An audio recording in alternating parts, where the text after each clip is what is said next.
Hi, and welcome back to OTH Inside. I'm Amy Hotz, film reporter with the Star News. And I'm Jeff Heideck. This week we've got lots of great One Tree Hill news to bring to you, but first, let's talk about what happened in this week's episode.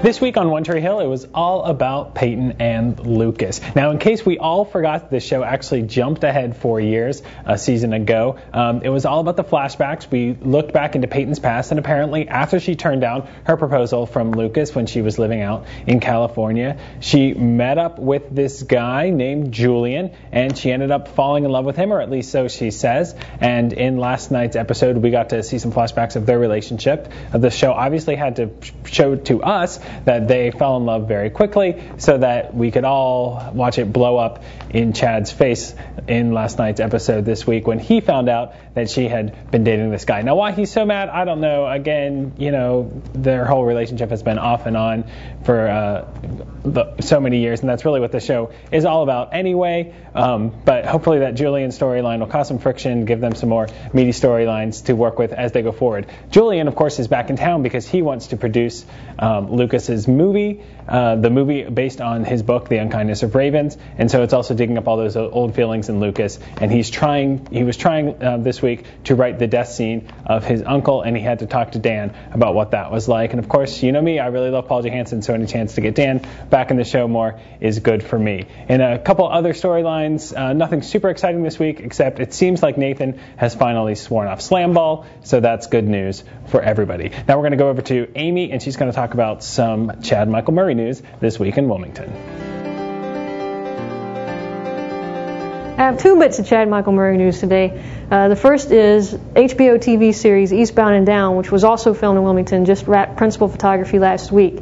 Before that, I got to go on set and interview several people, one of which was location manager Andy Sleet. And Andy had some One Tree Hill trivia to say. He said that originally they had scouted out Chad Michael Murray's house in that neighborhood and considered using it as a principal's house in the show, but it didn't quite work out.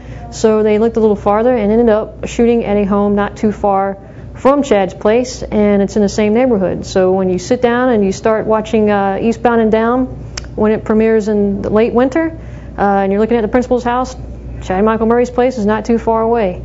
Also, I got an email from a reader not too long ago who said that we need to give Chad credit where credit is due. He said that every year he has something going on in his yard for Halloween, and this year topped all previous years. He had a Peter Pan theme going on with a giant pirate ship in the front yard, and it was kind of cut halfway off and leaning into the ground so that it looked like the ship was sinking.